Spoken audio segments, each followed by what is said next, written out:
വെയിലാറിക്കഴിഞ്ഞാൽ ഉടൻ തന്നെ മയക്കുവെടി വയ്ക്കാനുള്ള നടപടികളിലേക്ക് കടക്കുമോ? ഇപ്പോഴും മനസ്സിലാക്കാൻ കഴിയാത്തൊരു കാര്യം എന്താണ് ഇത്ര വൈകുന്നത് എന്നുള്ളതാണ്. അതുതന്നെയാണ് ആളുകൾക്കിടയിലെ സംശയവും.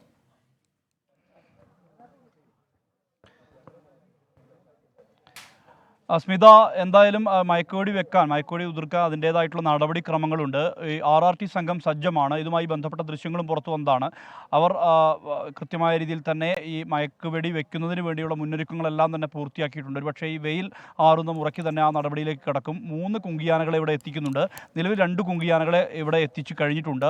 വിക്രം, സൂര്യ എന്ന് പറയുന്ന 2 കുങ്കിയാനകളാണ്. ഈ കോന്നി സുരേന്ദ്രൻ കൂടി ഇവിടേക്ക് എത്തുന്നുണ്ട്. ഇതിന് ശേഷമാകും ഒരുപക്ഷെ ആ നടപടിയിലേക്ക് കടക്കുക.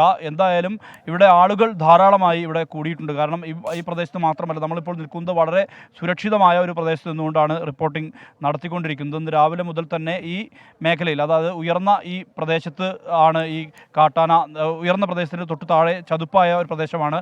അവിടെയാണ് ഈ കാട്ടാന നിലയുറപ്പിച്ചിട്ടുള്ളത്. ഒരു ഘട്ടത്തിൽ അത് പുറത്തേക്ക് പോകാൻ ഒരു ശ്രമം നടത്തി, പക്ഷേ അതിനുശേഷം അത് തിരികെ എത്തിയിട്ടുണ്ട്. എന്തായാലും വെടിയുതിർത്ത ശേഷം ചില നടപടിക്രമങ്ങൾ അത് ഉന്നത ഉദ്യോഗസ്ഥരുമായി, കർണാടക വനംവകുപ്പിലെ ഉന്നത ഉദ്യോഗസ്ഥരുമായി കേരള വനംവകുപ്പിലെ ഉന്നത ഉദ്യോഗസ്ഥർ സംസാരിച്ചിട്ടുണ്ട്. ആ ബന്ധപ്പെട്ടതിൽ നിന്ന് ബന്ദിപ്പൂർ വനമേഖലയിലേക്ക് ഈ ആനയെ വിടും എന്നുള്ള തരത്തിലാണ് വ്യക്തമായിട്ടുള്ളത്. അതായത് അതിൻ്റെ റേഞ്ച് ഉൾപ്പെടെ, അതായത് ഗുഡി റേഞ്ചിൽ ഉൾപ്പെട്ട കാൽക്കറെ സെക്ഷനിൽ നട്ടരാജ് കൊലാച്ചി ബീറ്റ് എന്ന് പറയുന്ന പ്രദേശത്ത്, നടരാജ് കൊലാച്ചി എന്ന് പറയുന്ന ആ ബീറ്റിലാണ് ഈ ആനയെ വിടണം എന്നുള്ള നിർദ്ദേശം നൽകിയിട്ടുള്ളത്. അതായത് മയക്കുവെടി വെച്ച ശേഷം ഇവിടെ നിന്ന് കൊണ്ടുപോയി നേരെ ബന്ദിപ്പൂർ വനമേഖലയിലേക്കാണ് ഈ ആനയെ കൊണ്ടുവിടുക എന്നുള്ള തരത്തിലുള്ള തീരുമാനത്തിലേക്കാണ് നിലവിൽ എത്തിയിട്ടുള്ളത്. ആളുകളെല്ലാം തന്നെ കാത്തിരിക്കുന്നു.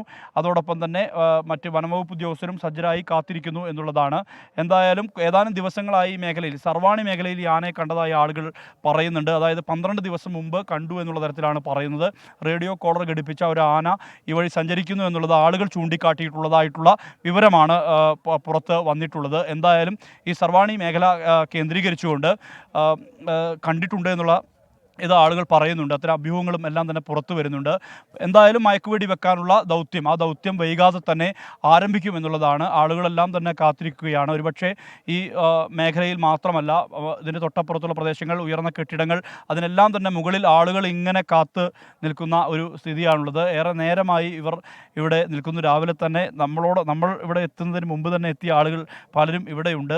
ഈ ആളുകളെ സംബന്ധിച്ചെല്ലാം തന്നെ വലിയ ആശങ്ക നിലനിൽക്കുന്ന ഒരു പശ്ചാത്തലം കൂടിയുണ്ട്. പക്ഷേ ആന ഒരു തരത്തിലുള്ള ഉപദ്രവവും ഉണ്ടാക്കുന്നില്ല. അത് തന്നെയാണ് പ്രതീക്ഷ. ചേട്ടാ, എപ്പോൾ എത്തിയത് അവിടെ? കുറച്ച് നേരമായി. സ്ഥിതി ഇപ്പം ഭീകരമായിട്ടൊന്നുമില്ല. എന്നാലും അക്രമാസക്തമായിട്ട് ആന ഒന്നും അങ്ങനെ ചെയ്തില്ല. എന്നാലും കുറച്ച് വാഴകളും അതുപോലെ തന്നെ തെങ്ങ് നശിപ്പിച്ചിട്ടേ ഉള്ളൂ. എന്തായാലും ഇത്രത്തോളം ജനങ്ങൾ കാത്തു നിൽക്കുകയാണ് ഇത് ഏത് രീതിയിൽ അവസാനിക്കുന്നുള്ള രീതിയിൽ.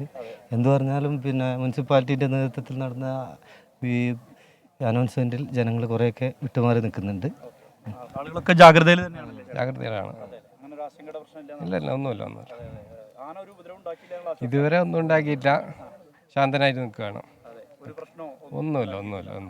അതാണ് ആളുകൾ പറയുന്നത്. ആളുകളെ സംബന്ധിച്ചും വളരെ ആശ്വാസകരമായ ഒരു കാര്യമാണ്. പ്രത്യേകിച്ച് വലിയ പ്രശ്നങ്ങളൊന്നും തന്നെ, ഒരു അലോസരമോ അത്തരം പ്രശ്നങ്ങളോ ഒന്നും തന്നെ ഈ ആന ഇതുവരെ ഉണ്ടാക്കിയിട്ടില്ല എന്നുള്ളത് ആശ്വാസം പകരുന്നതാണ്. നിങ്ങളൊക്കെ മേഖലയിലുള്ള ഡ്രൈവർമാരാണോ? അല്ല. ഈ പ്രദേശത്തുള്ള ആളുകളല്ല? അല്ല. ഈ പ്രദേശത്തുള്ള ആളുകളല്ലേ നിങ്ങൾ? അല്ലേ? എവിടെ നിന്ന് കാണാൻ വന്നതാണ്? ഞങ്ങൾ കൊച്ചിയിൽ ഞങ്ങൾ സപ്ലൈക്ക് വന്ന ഇവിടെ ഓഫീസ് വഴി ഫയലും കാര്യങ്ങളും സപ്ലൈക്ക് വന്ന കയറ്റിയിട്ട് കണ്ടിട്ടേ പോവുള്ളൂ. സപ്ലൈ നടന്നു? സപ്ലൈ നടന്നു, കുറച്ച് കടന്ന്. ഇനി നാളെ ഉണ്ട് സപ്ലൈ. എന്തായാലും ആളുകൾ ഇങ്ങനെ ആകാംക്ഷാഭരിതരായി സുർജിത്ത് സൂചിപ്പിച്ചതുപോലെ തന്നെ കൊച്ചിയിൽ നിന്നൊക്കെ പല ജോലികൾക്കായി അവിടെ എത്തിയവരൊക്കെ തന്നെ അവിടെ കൂടിയിട്ടുണ്ട്. എല്ലാവരും ആകാംക്ഷയിലാണ്. പക്ഷേ അല്പം ഈ പരിഭ്രാന്തി കുറവുള്ളതിൻ്റെ ഒരു കാരണം ആന ശാന്തനാണ്. വലിയ പ്രശ്നങ്ങളൊന്നും ഇതുവരെ ഉണ്ടാക്കിയിട്ടില്ല എന്നുള്ളതാണ്. ഏത് നിമിഷവും ആനയെ മയക്കുവെടി വയ്ക്കുന്ന നടപടിയിലേക്ക് വനം വകുപ്പും RRT സംഘവും കടന്നേക്കാം. കൂടുതൽ വിവരങ്ങളും ഈ വാർത്ത തന്നെ ഒരുപക്ഷെ കൂടുതൽ റിപ്പോർട്ടുകളിലേക്കൊക്കെ നമുക്ക് എത്താൻ കഴിയും.